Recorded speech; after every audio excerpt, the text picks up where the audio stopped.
चाळीसगावात लेखणी बंद आंदोलन, तलाठी व मंडळ अधिकाऱ्यांवरील हल्ल्याचा निषेध. चाळीसगाव तालुका तलाठी संघाचे लेखणी बंद व धरणे आंदोलन. जळगाव जिल्ह्यात कर्तव्य बजावत असताना तलाठी व मंडळ अधिकाऱ्यांवर झालेल्या जीवघेण्या हल्ल्याच्या निषेधार्थ चाळीसगाव तालुका तलाठी संघातर्फे बुधवारी लाक्षणिक धरणे आंदोलन व लेखणी बंद आंदोलन करण्यात आले. या आंदोलनामुळे तालुक्यातील महसूल विभागाचे कामकाज ठप्प झाले आहे. मिळालेल्या माहितीनुसार 1 डिसेंबर 2025 रोजी जळगाव तालुक्यातील मौजे पिंपराळा येथे तलाठी व मंडळ अधिकाऱ्यांवर हल्ला झाला होता.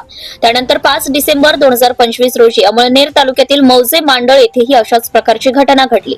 या दोनही घटनांना 15 दिवसांहून अधिक कालावधी उलटून गेला असतानाही संबंधित आरोपींवर अद्याप ठोस कारवाई करण्यात आलेली नाही. तसेच त्यांना अटकही झालेली नाही. आरोपी मोकाट असल्याने महसूल कर्मचाऱ्यांमध्ये भीतीचे वातावरण निर्माण झाले असून प्रशासनाच्या उदासीन भूमिकेबाबत तीव्र नाराजी व्यक्त करण्यात येते. या पार्श्वभूमीवर चाळीसगाव तालुका तलाठी संघाने आंदोलनाचा पवित्रा घेतलाय. या आंदोलनात तालुक्यातील सर्व ग्राम महसूल अधिकारी, तलाठी, मंडळ अधिकारी तसेच महसूल सहाय्यक सहभागी झाले आहे. आरोपींना तात्काळ अटक करावी आणि महसूल कर्मचाऱ्यांना कामाच्या ठिकाणी पुरेशी सुरक्षा द्यावी अशी प्रमुख मागणी आंदोलकांनी केली आहे. जोपर्यंत मागण्या मान्य होत नाही तोपर्यंत आंदोलन सुरू ठेवण्याचा निर्धार संघटनेने व्यक्त केलाय.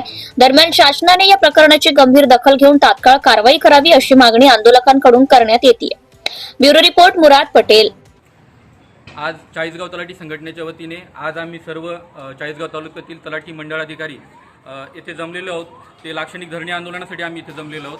कारण अमळनेर येथील आमचे मंडळ अधिकारी PS पाटील व पिंपराळा येथील तलाठी यांना मारहाण होऊन आता 15 दिवस झालेले आहेत. परंतु अद्याप अमळनेर घटनेतील आरोपी ज्यांनी की आमचे मंडळ अधिकारी PS पाटील व त्यांच्या पथकावर जीवघेणा हल्ला केला, त्यांना गावठी कट्टा त्यांच्या डोक्यावर लावून त्यांना जीवे मारण्याची धमकी दिली.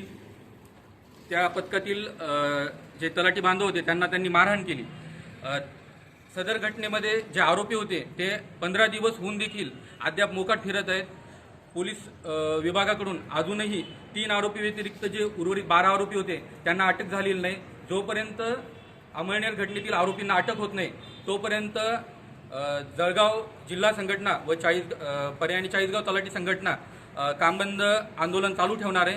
त्यामुळे आमची प्रमुख मागणी आहे की अमळनेर घटनेतील जे आरोपी आहेत त्यांना तात्काळ अटक व्हावी आणि आमच्या संवर्गाला न्याय मिळावा. Subscribe now and press the bell icon. Never miss an update.